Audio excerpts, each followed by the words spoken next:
Gracias por continuar con nosotros en Visión Empresarial y vamos a la última parte del debate de la semana. Sabe que estamos conversando con el doctor Guillermo Moreno, quien es presidente o candidato presidencial por Alianza País. Doctor, estábamos hablando del gobierno honesto y hablamos de no impunidad, no borrón y cuenta nueva, y de alguna manera controlar lo que es la corrupción público-privada, porque no hay forma en que haya corrupción en el gobierno si no participa el sector privado, porque al final es el que suministra los bienes y servicios que el Estado compra. Y es ahí el mecanismo de alguna manera, de relación perversa que se da con los recursos del Estado. Pero usted también hablaba de un gobierno productivo. Sí, Cuando estamos hablando de un gobierno productivo, de un país productivo, ¿de qué estamos hablando? Sí, lo primero es que hablamos del gobierno honesto, porque esto tiene mucho que ver con crear el clima institucional y el fortalecimiento institucional, que es parte esencial para poder hablar de un país productivo.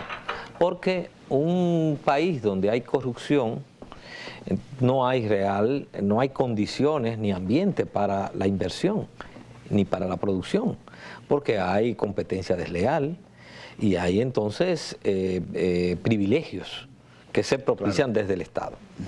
Entonces, un país productivo es hacer de la República Dominicana una república que esté en capacidad de garantizar su soberanía alimentaria, su seguridad alimentaria, y además que podamos nosotros también convertirnos a partir de nuestras riquezas naturales, convertirnos en un país con capacidad de ser exportador de bienes y servicios.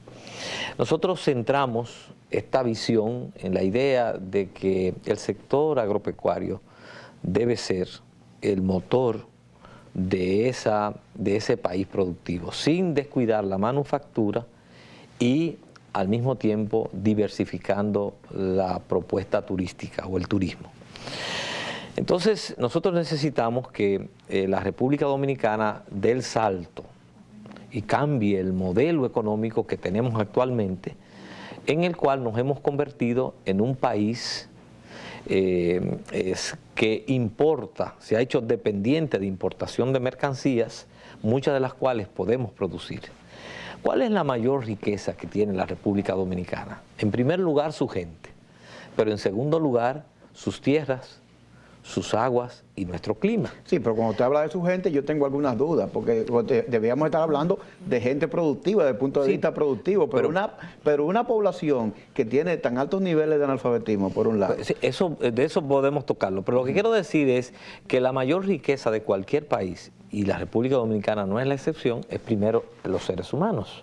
Claro. Porque los seres humanos somos los que aportamos el trabajo, la inteligencia, la creatividad. No, el que da el valor agregado. Es a la riqueza natural. Entonces, además de su gente, entonces está el tema de nosotros, lo que es nuestra principal ventaja comparativa, que es nuestra tierra, nuestro clima, la capacidad que nuestra capacidad de producción de agua, todo esto es lo que nos pone en condiciones, junto a nuestra posición geográfica, de poder hacer del sector agropecuario el motor del desarrollo. Pero nosotros hemos pasado, doctor, un proceso de industrialización que empezó con Trujillo. Después, de alguna manera, continuó con Balaguer y la Ley 299. Posteriormente, transformamos eso a agroindustria y comenzamos a trabajar con zona franca, pero después viene el sector financiero con la banca. Posteriormente nosotros comenzamos a una liberalización y a una globalización con el PRD, y después Balaguer siguió esa tónica, fortaleciendo la zona franca, fortaleciendo el turismo, pero después en los años 90, finales de los 90 y ahora el 2000, hemos pasado a una liberalización, acuerdos de libre comercio, y en ninguno de esos esquemas el sector agropecuario ha jugado un papel importante. Pero nuestra propuesta es que lo juegue. Por lo siguiente, uno de los principales problemas que hoy tiene el mundo es el problema de los alimentos. Sí. Y entonces, en ese sentido, la República Dominicana tiene potencial, por lo que decía, posición geográfica, clima, el tipo de tierra que nosotros tenemos, la diversidad de zonas agrícolas que tenemos, En base a eso, nosotros tenemos posibilidades de desarrollar determinados nichos productivos en el área agrícola. Lo que pasa, por ejemplo, con el banano es un ejemplo. Pero y con el aguacate. Lo que pasa con el cacao es otro ejemplo. Y el aguacate. Lo que puede pasar con el mango es otro ejemplo. Lo que puede pasar con hortalizas son ejemplos. Y así pudiéramos citar muchos productos y muchos rubros, pero también nosotros podemos lograr la seguridad alimentaria por lo siguiente. La República Dominicana, si bien su mercado es un mercado, digamos, limitado, tiene entonces un mercado agregado que es el mercado haitiano, que es en la misma, pero tiene también 4 o 5 millones de turistas que ingresan a la República Dominicana, que es también es la exportación más cercana, porque es la exportación dentro de nuestro mismo territorio. Es como si fuera una exportación. Pero tenemos también todas las islas del Caribe. Pero se dice que aquí viene un turismo barato, un turismo pobre, sí, pero comen, que no consume. Pero sí, claro. Sí, pero se quedan en los enclaves. Pero nosotros lo que estamos planteando es un esquema de desarrollo, un esquema de desarrollo en el cual nosotros desarrollamos el sector agropecuario y entonces hacemos el empalme con el sector turístico. Lo mismo, por ejemplo, todo lo que tiene que ver con el consumo que se hace en el Estado, desayuno escolar, almuerzo escolar, también sería consumido el producto nacional, porque nosotros necesitamos que el sector agropecuario tenga un mercado. Y tenemos que lograr dos cosas más, no solamente desarrollar el sector agropecuario, sino también desarrollar la agroindustria. ¿Por qué? Porque ya en el mundo de hoy, nosotros vamos a lograr no solamente el despegue y el desarrollo por nuestra capacidad de aumentar la producción de productos agrícolas, no, sino por el valor agregado, la innovación, la tecnología que seamos capaces de utilizar para agregarle valor a nuestro producto. Cuando nosotros, por ejemplo, logramos producir un banano orgánico, y lo cultivamos como banano orgánico, respetando las reglas, nosotros le estamos ya agregando un valor y estamos haciendo de eso un producto de marca. Entonces, pero ¿qué pasa con el cacao? Por ejemplo, nosotros tenemos hoy día el mejor cacao del mundo certificado. Sí. Y nosotros ¿qué hacemos? Muchas veces o exportamos ese cacao en bruto. Y después compramos, el chocolate. Entonces, con el valor agregado que ellos le ponen. Vamos entonces nosotros a comenzar a desarrollar la agroindustria. Entonces, para nosotros también poder dar el tercer paso, que es convertirnos en un país agroexportador. Es muy importante. Es decir, nosotros podemos ser en el Caribe un país con agroexportador. Todo esto implica hacer de la República Dominicana un país productivo.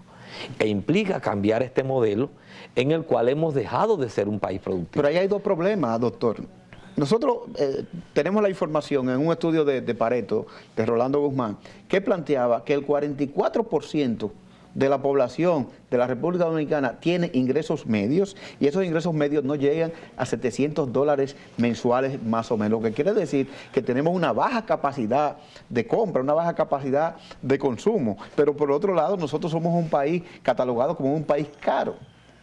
Entonces, desde ese punto de vista, usted puede desarrollar un país productivo, pero un país productivo bajo un esquema de precios altos, por un lado, o un país productivo pero con mano de obra barata y mano de obra con una baja productividad. ¿Cómo resolvería usted el problema, por un lado, de la mano de obra, de la baja calificación de la mano de obra, y segundo, desde el punto de vista de los precios y la visión de que es un país caro? Sí, lo primero es que ese análisis está hecho en un modelo económico que nosotros decimos que es injusto, porque ese modelo económico es capaz de crecer todos los años y sin embargo produce al mismo tiempo mucha exclusión. Sí. De ahí que tenemos que en este país hay un 16% de desempleo total y hay un 56% de empleo informal. Entonces es en una circunstancia y entonces los que tienen un empleo, digamos, o un trabajo de calidad, es también con salarios muy limitados. Entonces ese es el mundo laboral de este modelo económico. Hay que entender que en un modelo económico productivo, ese modelo económico productivo tiene dos factores, la producción y el trabajo. Y entonces se alimentan ambos. Es decir, en la misma medida en que se va impulsando la producción, en la misma medida tenemos que ir logrando que la otra cara de la moneda es el trabajo de calidad.